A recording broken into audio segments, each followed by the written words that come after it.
북한이 발사한 탄도미사일이 일본 상공을 처음으로 통과한 것으로 확인됨에 따라 일본 정부는 최고의 경계태세에 돌입했습니다. 홋카이도와 아오모리, 이와테현 등 도호쿠 지방에선 피난 지시까지 내려졌습니다.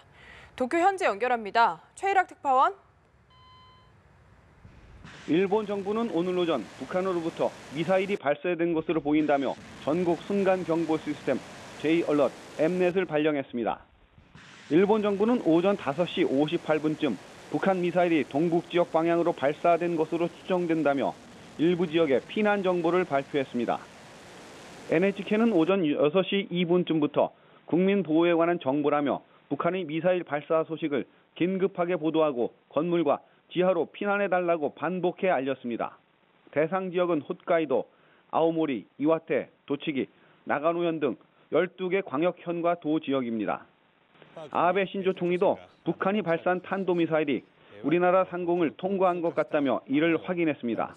그는 NSC 국가안전보장회의를 주재한 뒤 기자들과 만나 북한이 탄도미사일 발사는 폭거라고 강하게 비판했습니다. 이어 전례 없이 심각하고 중대한 위협으로 지역의 평화와 안전을 현저하게 손상시켰다고 밝혔습니다.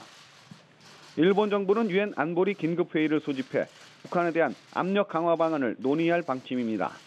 스가 요시대 관방장관은 긴급 기자회견을 통해 북한 미사일이 오전 6시 6분쯤 홋카이도 에리모미사키 상공을 통과했고 오전 6시 12분쯤 에리모미사키 동쪽 1,180km 태평양에 낙하했다고 밝혔습니다. 스가 장관은 북한에 엄중히 항의하고 가장 강력한 표현으로 단호히 비난했다고 밝혔습니다. 일본 정부는 북한의 미사일 발사 단계부터 낙하까지의 움직임을 완전하게 파악한 것으로 전해졌습니다. 그러나 북한의 이번 미사일 발사에 대해 일본 자위대법에 근거한 파괴 조치 명령을 내리지는 않았습니다. 일본 언론에 따르면 지금까지 일본 내 피해 상황과 미사일 낙하물은 보고되지 않았고 발사된 미사일은 3개로 분리된 것으로 파악됐습니다. 지금까지 도쿄에서 연합뉴스 최일학입니다.